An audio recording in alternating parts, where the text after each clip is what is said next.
The Arctic wind carries more than snow across the barren expanse of Svalbard.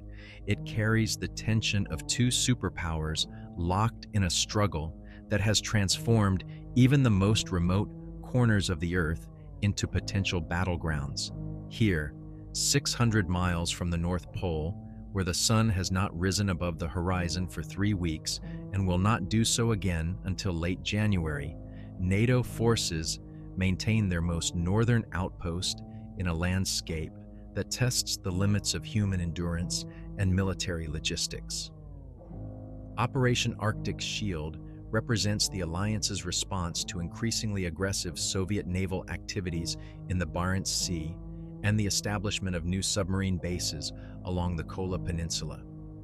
The Joint Task Force comprises elements from 5 NATO nations: Norwegian Arctic Rangers from the 2nd Battalion, British Royal Marines from 45 Commando Canadian Forces from the 1st Battalion, Princess Patricia's Canadian Light Infantry, American Marines from the 2nd Marine Expeditionary Force, and Danish Sirius Patrol Specialists, whose expertise in extreme cold weather operations has become legendary throughout NATO intelligence circles. The strategic importance of Svalbard cannot be overstated in the geopolitical calculations of 1983. The archipelago sits astride the shipping routes that connect Soviet Arctic installations with the open Atlantic, while its airstrips provide forward staging areas for NATO surveillance aircraft monitoring submarine movements beneath the polar ice cap. More significantly, the islands control access to the Lomonosov Ridge, an underwater mountain range that both superpowers claim extends their continental shelves and their territorial rights all the way to the North Pole itself.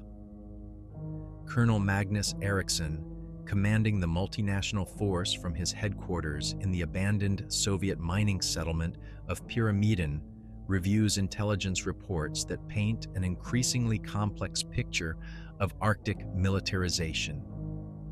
Soviet icebreakers have been observed operating in areas far from established shipping lanes, their nuclear reactors providing the power necessary to maintain year-round access through ice formations that should be impassable until spring.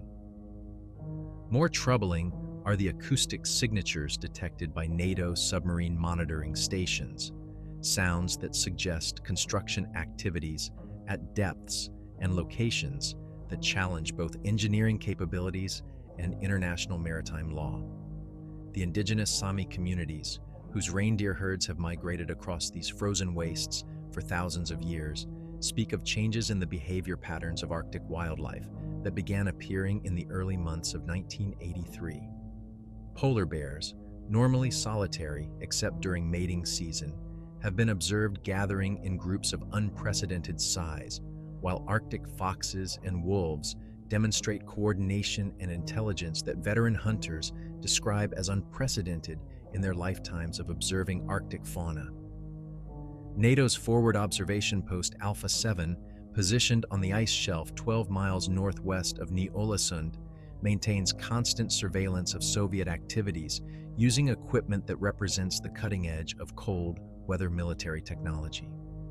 The post's complement of 16 personnel operates thermal observation and gunnery sight systems adapted for Arctic conditions, ground surveillance radar capable of detecting movement at ranges exceeding 20 kilometers, and communications equipment that maintains contact with command centers in Oslo despite the electromagnetic interference generated by aurora borealis activity. The men stationed at Alpha 7 have reported phenomena that do not appear in any tactical manual or intelligence briefing. Corporal James MacDonald of the Royal Marines describes sounds that emanate from beneath the ice during the deepest hours of polar night, rhythmic vibrations that seem to originate from cavities or chambers far below the frozen surface. The sounds follow no pattern that corresponds to geological activity, yet they occur with sufficient regularity to suggest some form of organized activity beneath the seemingly lifeless expanse of the Arctic Ocean. More disturbing are the tracks discovered by Danish patrol specialists during their long-range reconnaissance missions across the ice fields between Svalbard and Franz Josef Land. Sergeant Erik Rasmussen, whose expertise in Arctic tracking has been refined through years of patrolling Greenland's ice sheet, reports impressions in the snow that suggest the passage of creatures larger than polar bears, moving in coordinated groups and following routes that demonstrate apparent knowledge of the ice conditions ahead. The tracks appear most frequently in areas where the ice thickness exceeds 10 meters, as if the creatures responsible prefer the stability of the oldest and most solid formations. Soviet intelligence activities have intensified dramatically since the deployment of NATO forces to the region. Reconnaissance flights by Tupolev Tu-95 Bear bombers probe NATO air defenses with increasing frequency, while signals intelligence suggests the presence of Spetsnaz units operating from concealed positions somewhere within the archipelago. More concerning are the intercepts that indicate Soviet forces have encountered phenomena similar to those reported by NATO personnel. References to anomalous wildlife behavior and unidentified acoustic signatures appear in encrypted communications between Soviet Arctic units and their command structures in Murmansk. The Svalbard Global Seed Vault, constructed in 2008 but preceded by smaller research installations that have operated in the region since the 1960s, sits like a concrete monument to human foresight amid the endless white expanse. The facility's location was chosen not only for its geological stability and natural refrigeration, but also because local folklore suggested the area had remained unchanged for millennia, a place where the ancient rhythms of the Arctic continued undisturbed by the activities of surface dwellers. As November deepens into the heart of polar night, with temperatures dropping to -40 degrees Fahrenheit and winds that can strip exposed flesh in minutes, the NATO forces at Svalbard confront the reality that their mission extends beyond monitoring Soviet military activities. The Arctic itself seems to be awakening from some long dormancy, and the first signs of this awakening suggest that the frozen wastes of the high North harbor secrets that predate human presence in the Arctic by geological ages. In 72 hours, when the scheduled rotation of personnel at Alpha 7 fails to establish radio contact with headquarters, Colonel Eriksson will discover that the greatest threat to NATO's Arctic operations comes not from Soviet submarines or Spetsnaz infiltrators, but from intelligences that have claimed the polar regions as their domain since long before humans learned to survive in landscapes where the sun disappears for months at a time.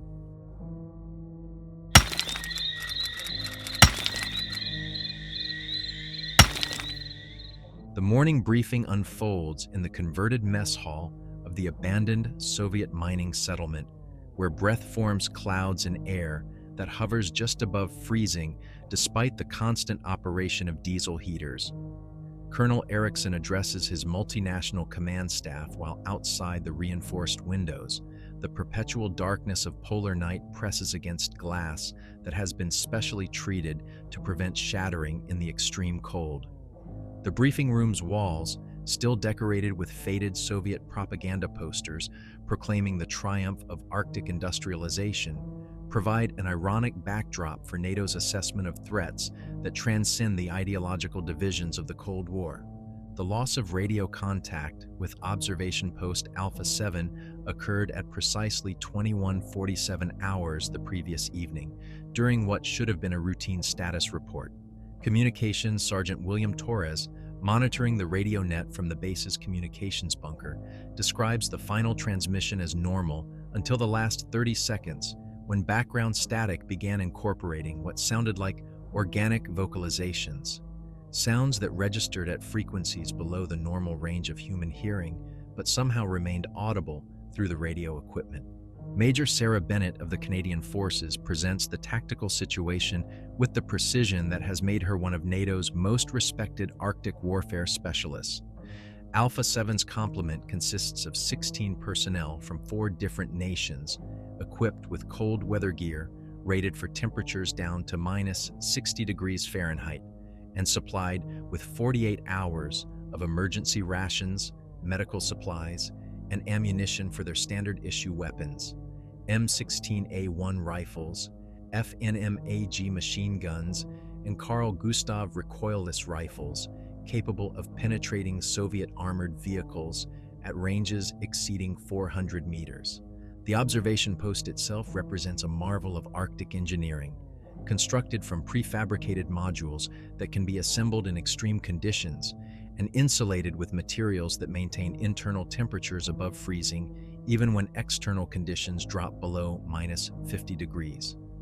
The post's power supply derives from a compact nuclear generator originally designed for submarine operations, providing sufficient electricity to operate surveillance equipment, communications gear, and life support systems for extended periods without resupply.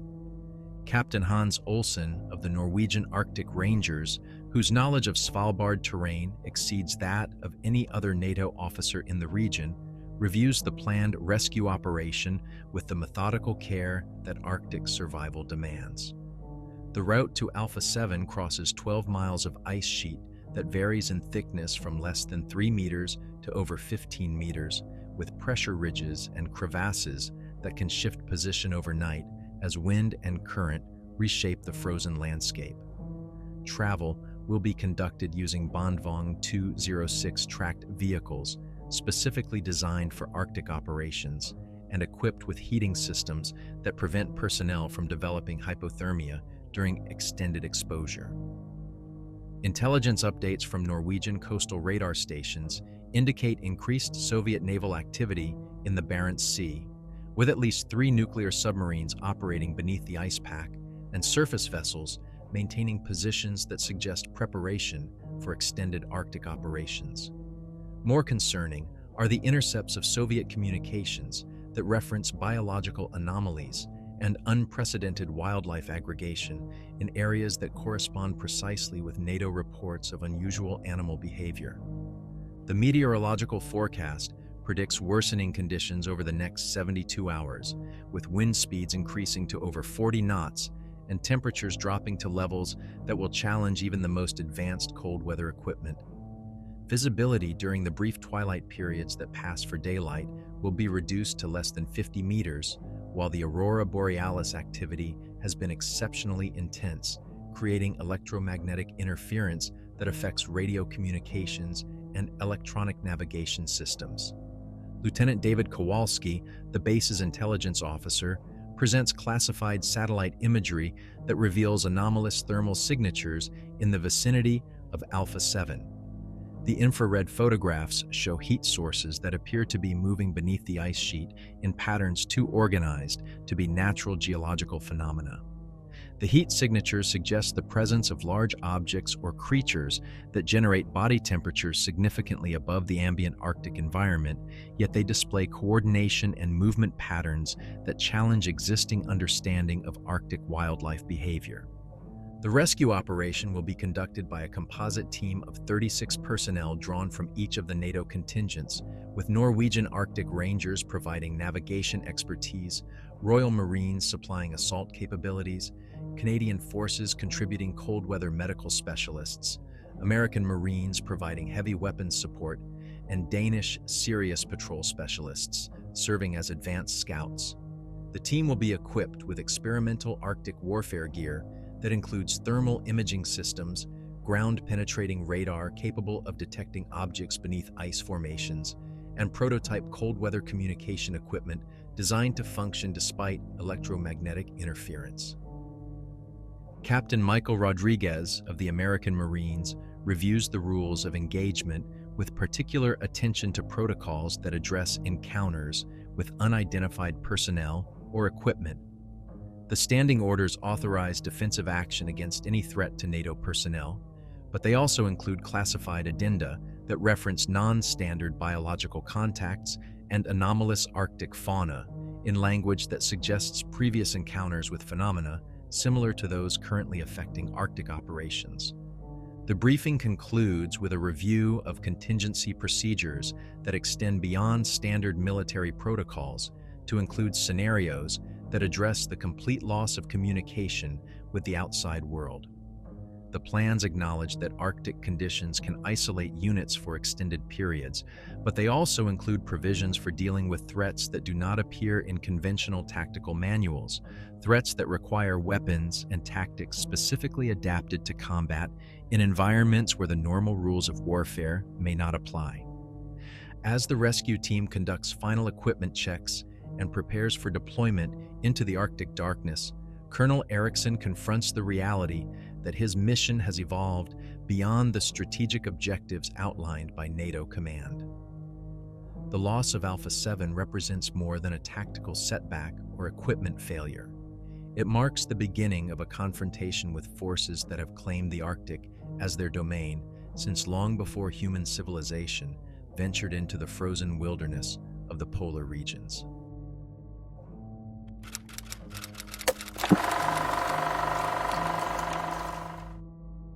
The rescue convoy moves across the Arctic wasteland like a mechanical funeral procession.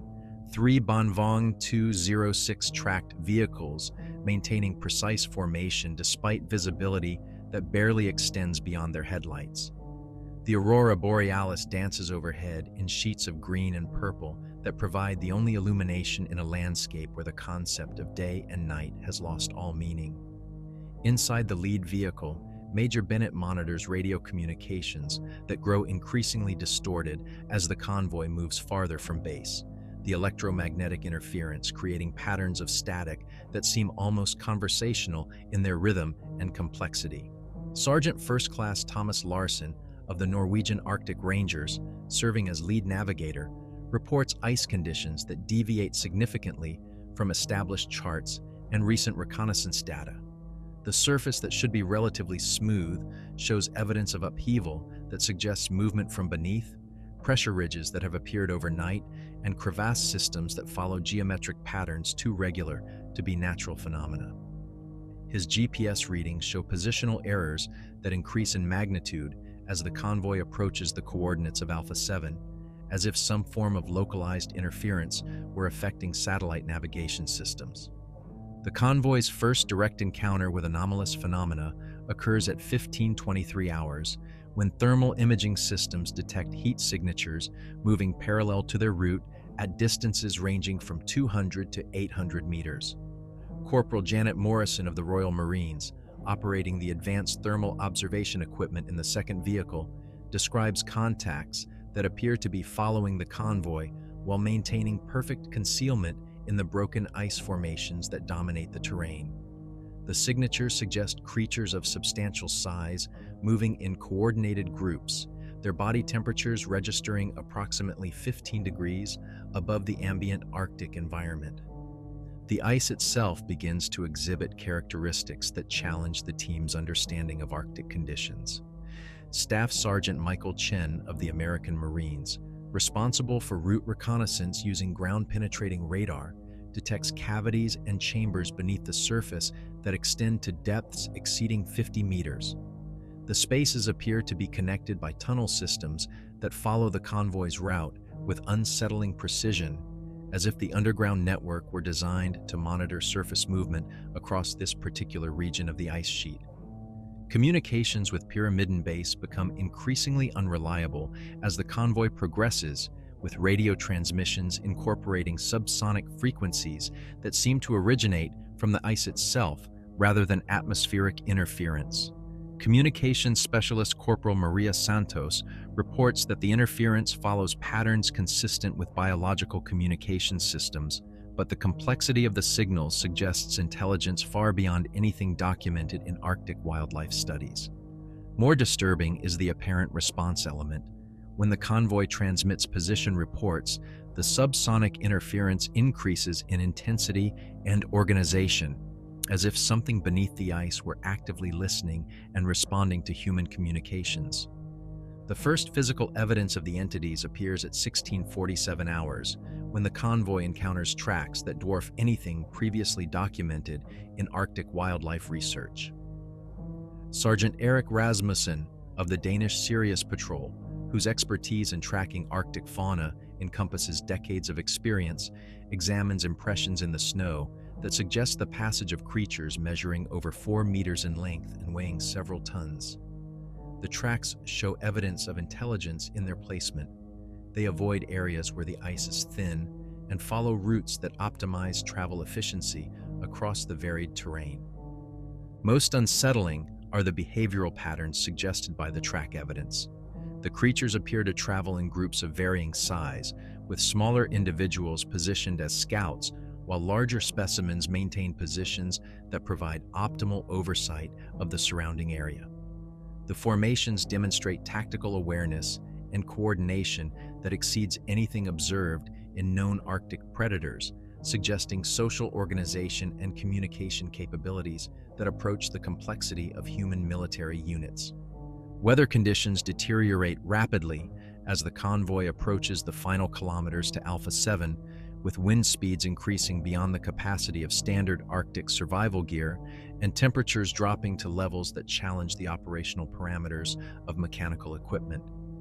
The Banvan vehicles begin experiencing engine difficulties that their operators attribute to extreme cold, but diagnostic systems reveal anomalies that suggest external interference with electronic ignition and fuel delivery systems.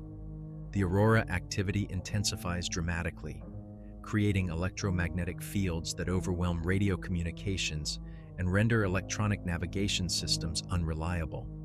However, the auroral displays also reveal structures in the surrounding ice that are not visible under normal conditions. Geometric formations that extend for hundreds of meters beneath the surface, creating a network of chambers and tunnels that encompasses the entire region around Alpha 7's coordinates. At 17:34 hours, the convoy encounters direct evidence of intelligence behind the phenomena that have been escalating throughout their journey.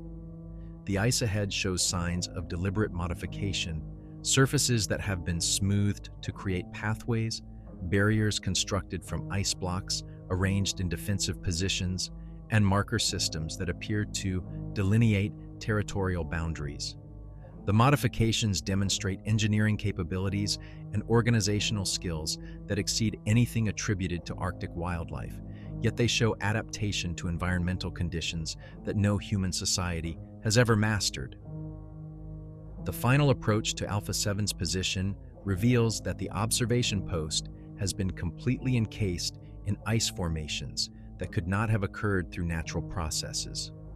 The structures rise from the surrounding ice sheet like crystalline fortifications, their surfaces reflecting the aurora light in patterns that create an almost hypnotic visual effect.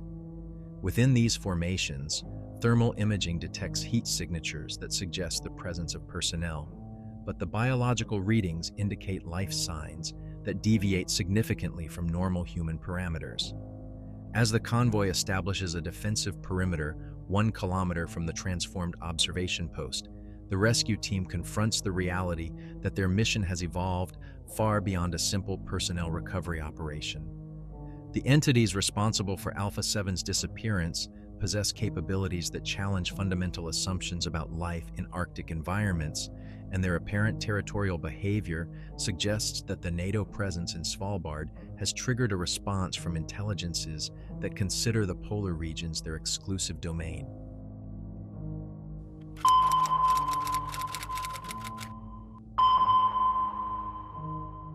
The first direct visual contact occurs during the brief twilight that passes for midday in the Arctic November, when aurora light illuminates the ice formations surrounding what had been Observation Post Alpha 7. Through binoculars equipped with light amplification technology, Corporal Morrison observes movement within the crystalline structures, shadows that suggest forms far larger than human beings, moving with fluid grace despite the sub-zero temperatures that would render most biological activity impossible. Major Bennett establishes the tactical command post in the lee of a pressure ridge that provides natural concealment while offering observation points that encompass the entire area around the transformed observation post. The defensive positions are arranged according to NATO Arctic warfare doctrine, with overlapping fields of fire and communication systems that maintain contact despite the electromagnetic interference that continues to intensify as darkness deepens across the ice sheet. The thermal imaging systems reveal that the ice formations around Alpha 7 generate their own heat signatures, maintaining internal temperatures that suggest biological rather than geological processes. Staff Sergeant Chen's ground-penetrating radar indicates that the structures extend deep into the ice sheet, connecting with the network of chambers and tunnels that the rescue team encountered during their approach. The data suggests an engineering project of unprecedented scale, accomplished in less than 72 hours without the use of any visible construction equipment. At 1923 hours, the entities make their first deliberate approach toward the NATO defensive perimeter. The thermal signatures that had been maintaining distance throughout the day begin moving in coordinated formations that demonstrate tactical awareness and communication capabilities. Sergeant Larson, monitoring the approaches through night vision equipment, describes contacts that move with purpose and intelligence, avoiding areas where defensive fire would be most effective while positioning themselves to observe NATO activities from multiple angles. The creatures themselves remain partially obscured by the wind-blown snow and aurora interference, but glimpses captured through various optical systems reveal forms that challenge conventional understanding of Arctic adaptation. The entities appear to be bipedal, standing between 3 and 4 meters in height, with body structures that suggest both mammalian and reptilian characteristics. Their movement patterns indicate comfort with extreme cold and ability to traverse ice formations that would be impassable to humans, even with specialized equipment. Communications with Pyramiden Base cease entirely at 1945 hours, when the subsonic interference reaches levels that overwhelm all electronic systems within the defensive perimeter. However, the communications blackout coincides with the beginning of direct contact attempts by the entities themselves. The creatures begin generating vocalizations that register across multiple frequency ranges simultaneously, creating harmonic patterns that suggest linguistic complexity and intentional communication rather than random biological sounds. Captain Olson, whose expertise in Arctic survival includes knowledge of traditional Sami interactions with Arctic wildlife, recognizes elements within the creature vocalizations that correspond to patterns documented in indigenous folklore. The sounds include frequency ranges that Sami tradition associates with the ancient voices that spoke from beneath the ice during the longest nights of polar winter, voices that warned of territories that humans must not enter, and knowledge that surface dwellers were not prepared to comprehend. The first physical contact occurs when one of the entities approaches to within 50 meters of the defensive perimeter and begins what can only be described as a demonstration of capabilities. The creature manipulates ice formations with apparent ease, reshaping barriers and creating structures that would require heavy machinery and extended time periods for human engineers to accomplish. The demonstration appears designed to communicate both intelligence and technological superiority while avoiding actions that would provoke defensive responses from the NATO personnel. Most significantly, the creature displays awareness of human military equipment and tactics that suggests long-term observation of surface activities in the Arctic region. It positions itself to remain beyond the effective range of the team's weapons while maintaining visual contact that clearly demonstrates its understanding of NATO defensive arrangements and capabilities. The behavior indicates not only intelligence, but specific knowledge of human military procedures that could only be acquired through systematic study of surface operations.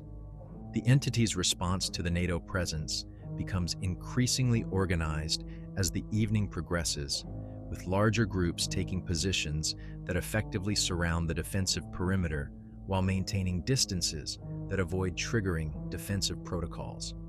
The formations suggest military experience and tactical coordination that equals or exceeds human standards, yet they also demonstrate restraint that indicates preference for communication over conflict. At 21:34 hours, the most dramatic contact event occurs when the creatures begin generating light displays that complement the natural aurora activity. The illumination appears to originate from within their body structures, creating patterns that pulse in rhythm with their vocalizations and respond to changes in NATO activities within the defensive perimeter.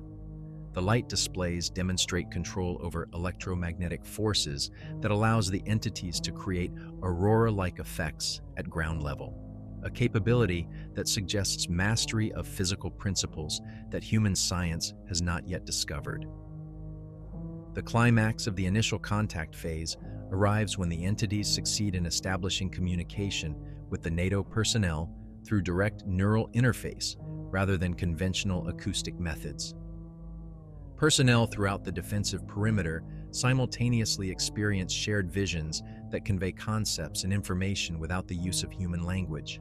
The visions include images of the Arctic region as it existed thousands of years ago, populated by civilizations that adapted to Ice Age conditions through biological and technological modifications that allowed them to thrive in environments that would be lethal to unmodified human physiology.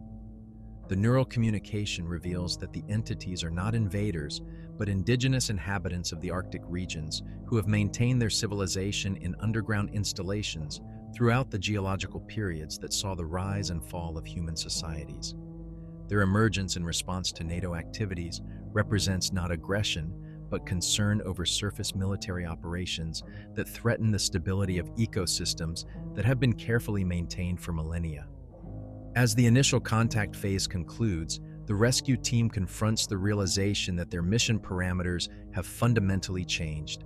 The personnel at Alpha 7 are not casualties of equipment failure or enemy action, but participants in first contact with intelligences that represent millions of years of adaptation to Arctic environments.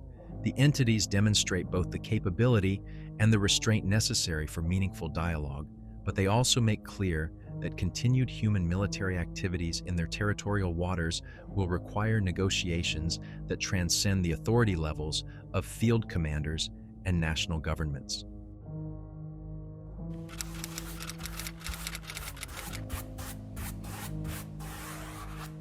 The confrontation escalates beyond diplomatic communication when Soviet forces, monitoring NATO activities through signals intelligence and satellite reconnaissance, interpret the electromagnetic anomalies around Alpha 7 as evidence of advanced American weapons testing. At 0245 hours, a Spetsnaz infiltration team consisting of 12 Arctic warfare specialists approaches the contact zone from the northeast, their presence detected simultaneously by both NATO thermal imaging systems and the entity's vastly superior sensory capabilities. Captain Dmitry Volkov's Spetsnaz unit represents the Soviet Union's most elite Arctic combat formation, equipped with experimental cold weather gear that incorporates technology derived from submarine warfare systems. Their weapons include specialized variants of the AK-74 rifle designed for Arctic conditions, RPG-7 rocket launchers with thermobaric warheads, and man-portable surface-to-air missiles capable of engaging NATO aircraft operating at low altitudes. The unit's mission parameters include the capture or destruction of any advanced technology that might provide strategic advantage to NATO forces. The entity's response to the arrival of a second human military force transforms the contact situation into a three-way confrontation that tests the creature's diplomatic preferences against their territorial imperatives. The subsonic communications between the entities increase in intensity and complexity, suggesting discussions or debates that encompass both the NATO and Soviet presence in what they clearly consider their exclusive domain. Major Bennett attempts to establish communication with the approaching Soviet forces using emergency frequencies designated for preventing accidental conflict between superpower military units. However, the electromagnetic interference generated by the entity's technology renders conventional radio communication impossible, forcing both human forces to rely on visual signals and tactical movements that could easily be misinterpreted as hostile intentions. The first violence occurs when the Spetsnaz unit, approaching through ice formations that conceal their movement from NATO observation, encounters entities that have positioned themselves between the two human forces. Senior Lieutenant Pavel Kozlov, serving as the unit's reconnaissance specialist, reports contact with creatures that match no classification in Soviet intelligence databases, bipedal forms that demonstrate technology capable of generating localized electromagnetic fields and manipulating ice formations in real time. The Soviet response follows doctrine that prioritizes elimination of unknown threats over diplomatic contact. Captain Volkov orders his unit to engage the entities using conventional small arms fire, a decision that immediately escalates the confrontation beyond the parameters that the creatures had been willing to maintain. The entity's response demonstrates both defensive capabilities and offensive potential that neither human force had fully comprehended during the initial contact phase. The creature's defensive systems operate through manipulation of environmental conditions rather than conventional armor or protective technology.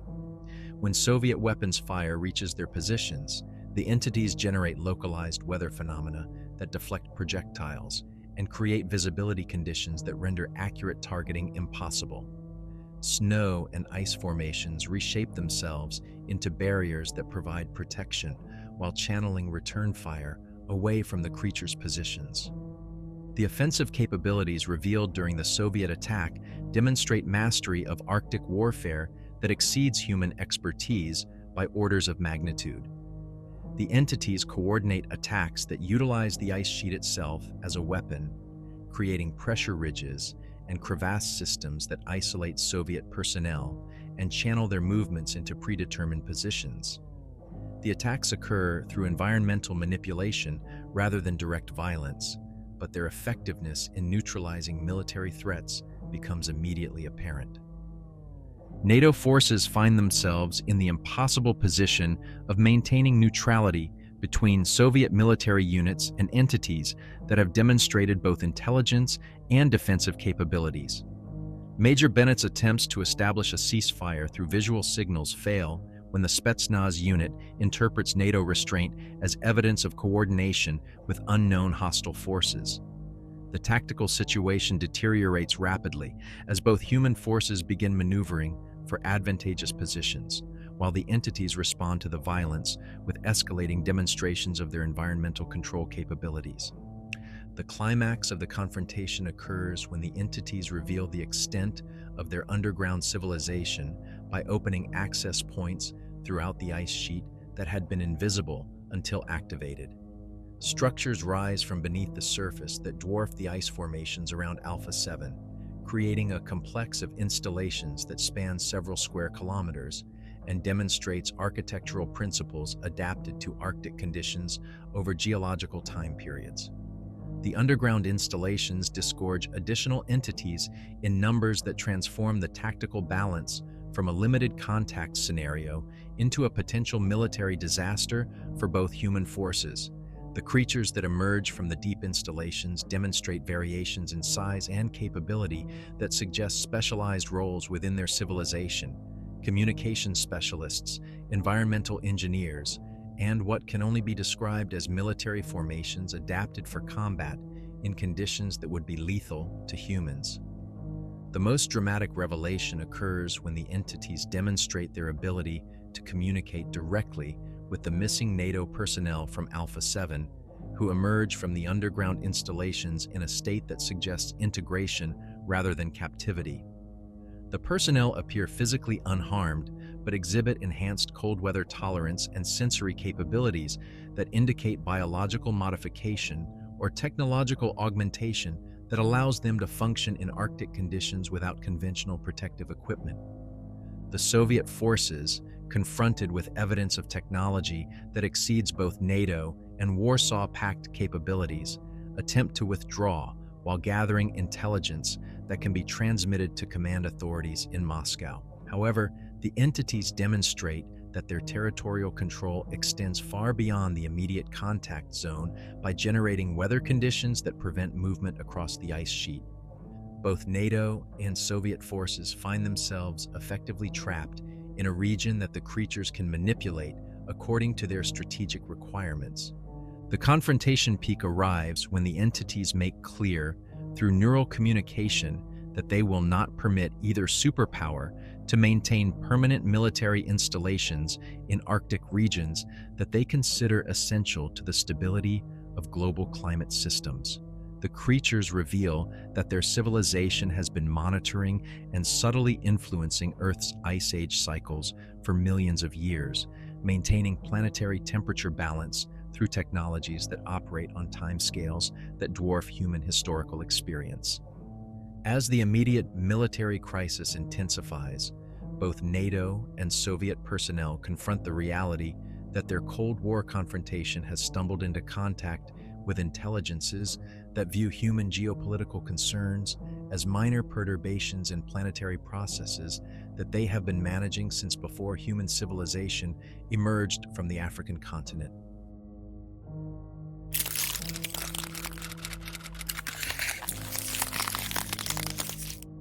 The resolution of the three-way confrontation occurs not through military victory, but through the entity's demonstration of capabilities that render human weapon systems irrelevant in Arctic environments that they can modify according to their requirements. The creatures establish what can only be described as a neutral zone around the contact site, using their environmental control technology to create conditions that prevent movement by either NATO or Soviet forces, while providing safe areas where human personnel can survive the extreme temperatures generated by their weather manipulation systems. The missing NATO personnel from Alpha 7 emerge from the underground installations in a condition that challenges medical understanding of human physiological adaptation. Corporal MacDonald and his 15 colleagues show no signs of hypothermia, frostbite, or malnutrition, despite 72 hours of exposure to Arctic conditions without conventional protective equipment. Medical examinations conducted by the rescue team's field medics reveal enhanced circulation, increased metabolic efficiency, and sensory capabilities that suggest temporary biological modifications rather than permanent genetic alteration. The personnel report experiences that transcend conventional military debriefing categories. They describe underground cities that extend for hundreds of kilometers beneath the Arctic ice sheet, populated by civilizations that have maintained technological development along pathways that human science never explored. The installations utilize geothermal energy sources and biological engineering principles that allow the entities to thrive in conditions that would be lethal to surface-evolved life forms. Most significantly, the personnel have been given access to historical records that document the entity's role in managing Earth's climate systems throughout geological epochs. The records reveal that the creatures have been preventing runaway greenhouse effects and ice age catastrophes for millions of years, using technologies that manipulate atmospheric composition and ocean current patterns on a planetary scale. The current period of human industrial development represents the first time that surface activities have begun to interfere with these long-term climate management systems. The Soviet Spetsnaz unit, reduced to 8 personnel after 4 members suffered severe hypothermia during the entity's defensive weather generation, maintains defensive positions that demonstrate their recognition of the creature's technological superiority. Captain Volkov's attempts to establish communication with his command structure in Murmansk fail completely, as the electromagnetic interference now encompasses a region extending hundreds of kilometers beyond the immediate contact zone. The entity's communication with both human forces reveals information that fundamentally alters understanding of Arctic geopolitics and environmental science. The creatures explain that their emergence in response to NATO and Soviet military activities reflects concern over nuclear weapon testing and submarine operations that threaten the stability of Arctic ice formations essential to global climate balance. The military buildup in the region has disrupted ecological systems that the entities have been carefully maintaining for millennia. The most disturbing revelation concerns the cumulative effects of human industrial activity on planetary systems that the entities have been managing since long before the emergence of human civilization. The creatures indicate that atmospheric carbon dioxide levels, ocean acidification, and polar ice reduction have reached thresholds that threaten the stability of climate management systems that operate on geological timescales. Their intervention in Arctic military operations represents an attempt to establish communication before implementing planetary-scale corrective measures that would necessarily impact human civilization. The negotiation process that emerges from the confrontation operates through neural communication that transcends language barriers and political ideologies. Both NATO and Soviet personnel experience shared visions that convey scientific and technical information decades in advance of human research capabilities. The information includes climate engineering techniques, biological adaptation methods, and energy systems that could support human civilization indefinitely without degrading planetary ecological balance. However, the entities make clear that access to these technologies requires fundamental changes in human political and military organization that go far beyond the authority of field commanders or national governments.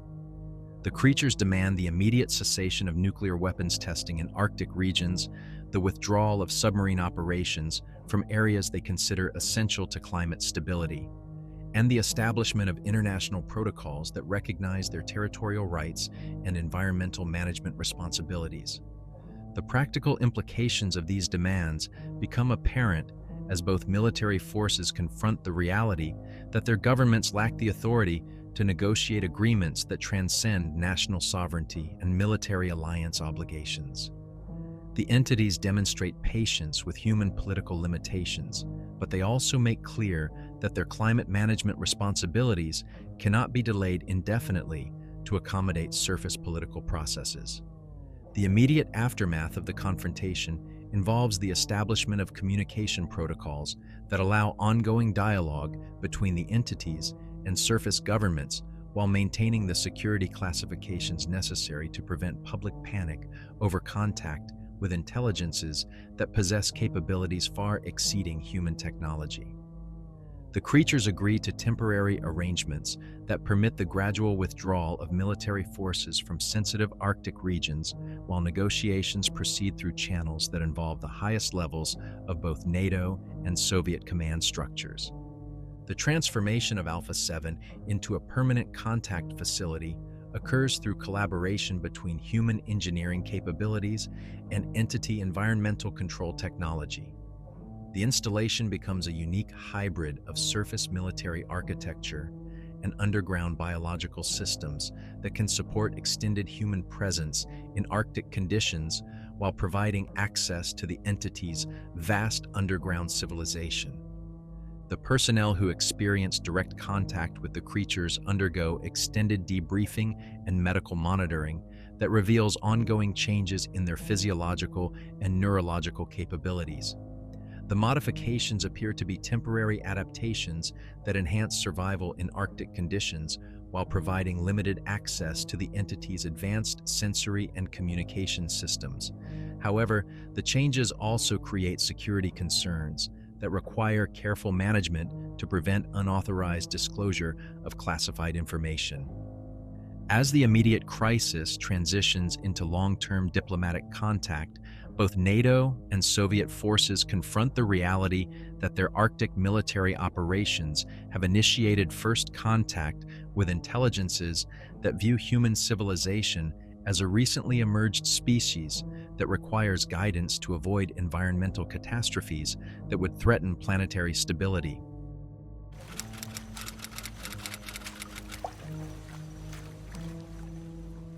The suppression of the Arctic Watch incident begins with an unprecedented level of cooperation between NATO and Warsaw Pact intelligence services, united by the recognition that certain discoveries transcend ideological boundaries and require management by authorities that represent planetary rather than national interests.